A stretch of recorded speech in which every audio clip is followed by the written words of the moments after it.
You might have noticed that when you render something in Blender, the color that you get out of the image and the color that you specify in the light or the material doesn't always match up.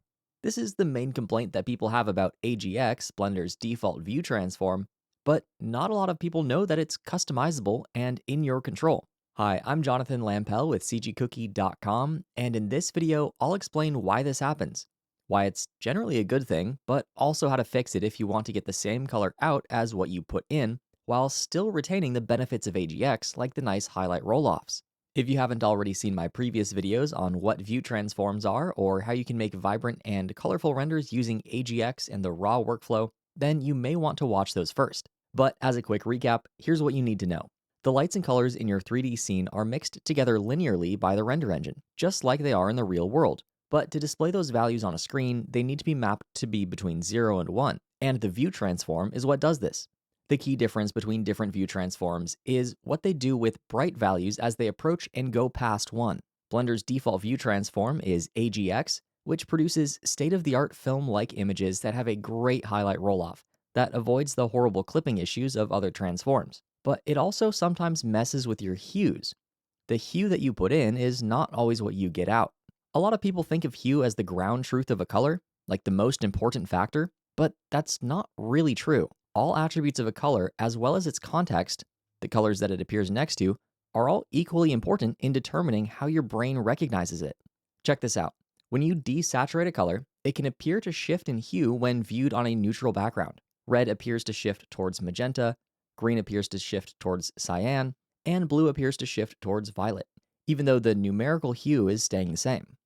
This is called the Abney effect, and it's possible to correct for it by shifting the hue in the opposite direction so that the color appears perceptually more similar as we continue to desaturate it.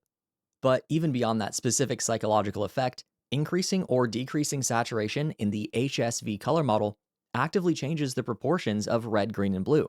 So of course it's not the same color. This is exactly why when you go above 1, you start to get neon.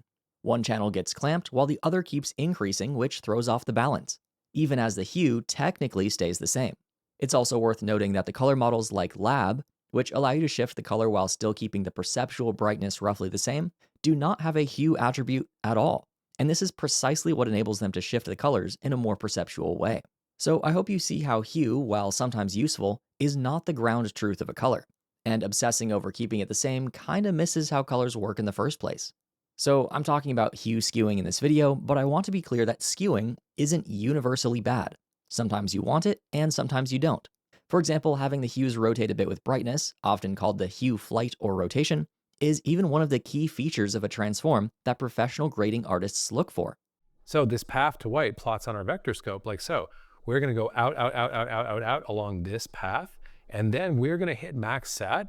And you can see we're losing sat as we start to hit our path to white. And so we're going to start to climb or turn back toward where we started, toward this neutral point on our vector scope. But what's interesting is just like in film, which has what we call unstable primaries, just like in film, our path back is not the same as the path we came in on, right? We came in on this red path and we're going out on this more kind of like orangey gold path, right?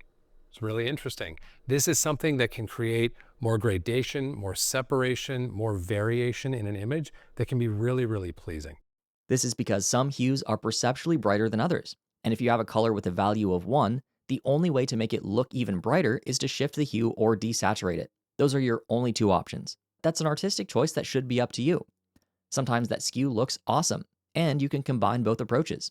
For example, fire and explosions in AgX often come out looking more salmon colored than most people expect fire to be, and you may want it to look more yellow and orange. When I was studying all this, I also tried to do the opposite and skew towards red, green, and blue instead of cyan, magenta, and yellow. It wasn't a huge success for most renders, but it did give a nice look sometimes. But back to Blender's AgX. It does intentionally have some hue shifting built in, and sometimes you want this, and sometimes you don't. The shifting specifically for the Abney effect is fine for photorealistic renders, but let's say you're working in advertising and your client wants the output pixels of their product to be more or less an exact hue. While you could try to explain to them how the world of color models is a lot bigger and more interesting than HSV, at the end of the day you might just have to give them what they want, or there are plenty of non-photorealistic reasons to want an exact hue too. So let's take a look at our options. The standard sRGB transforms produces exact hues in darker areas, but starts to skew really badly when it comes to highlighted areas. Once you see how the colors converge on neon, cyan, yellow, and magenta, you won't be able to stop noticing it in older renders. The PBR neutral transform attempts to fix this and does a good job for many cases as it transitions to white before skewing too much, while still reaching most of the RGB spectrum. But its highlight rolloffs are not great, and there are some serious issues when it comes to colored lighting. It's perfect for its intended use of real-time product visualization on the web, but I wouldn't use it for realistic renders with realistic light values. It just breaks too easily. Filmic also preserves hues pretty well in the darker areas, but does not desaturate near the highlights, and therefore still has spikes of the neon colors. AgX preserves highlight details the best out of all of them and reduces the skew to neon precisely by desaturating the bright areas. Also, it shifts the hue a bit for smoother blending like we just talked about. In the previous video, I showed how to bring back saturation after AgX has been applied, so that you can get the best of both worlds when it comes to saturation versus detail. And in the Render Raw add-on, it's as easy as adjusting a single slider. But in this video, we're going to focus on the hue and the value. For the hue shift, the original version of AgX by Troy Sabatka called AgX Kraken does not skew the hue to compensate for the Abney effect, because that effect is dependent on the context, and the context is up to the artist. And so that could be a good option to use if you don't want that shifting.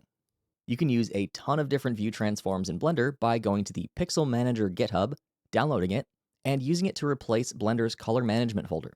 When you do this, you'll have access to several versions of AgX as well as transforms from different camera manufacturers.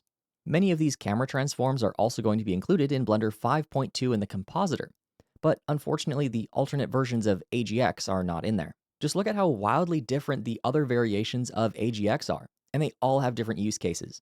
The original Kraken version is a great base that preserves a ton of detail, and it's perfect for making minor adjustments on top of that to really push the image to the limit while keeping as much of the detail as possible. The NR2383 version is really vivid right out of the box, and the SB2383 version is even more so, as it doesn't desaturate quite as much in the highlights. The new ACES 2.0 transform is a huge improvement over ACES 1.0, as it is now more film-like, a lot like AgX, and sits somewhere in this range as well. The Kraken 800T version of AgX is pretty wild because it's both very punchy and has the smoothest transitions between hues I have ever seen in my life. It has such a natural photographic quality to it right out of the box that's very hard to achieve otherwise. The Sony, Red, and Canon transforms are all worth playing around with too, as are transforms that video editors like to use in Resolve, like JP2499. Now, if you want to go really crazy and for whatever reason you don't like any of these, you can use a procedural version of AgX that was built by Eri Chow and tune everything exactly to your liking. It's much slower to do this in the compositor and quite technical to use, but it is incredibly flexible. This is available right in Render Raw if you choose the parametric AgX option. So the first thing that you can do if you're not happy with your colors is experiment with view transforms, but you can also go crazy and mix them together. I never really thought about this until someone was complaining about the AgX hue shifting on Blender artists, and Pixel Grip said something like, if you want the hue that badly, you can just set it to that hue. And yeah, you can just do that. Same thing with saturation. Just be aware that the hue, saturation, and value are all linked together to form the resulting color. So changing one of them can break things sometimes, but other times it can be extremely useful. What I like to do sometimes for product renders is use the hue and saturation from standard or filmic, and then use AgX for the highlights and mix between the two. This is complete blasphemy in the color world, but it also gives you an insane amount of control. So I built this right into Render Raw, and you can do it with a slider. Now, how different tricky situations are rendered is fully in your control. Take this room that's lit with a red light, for example.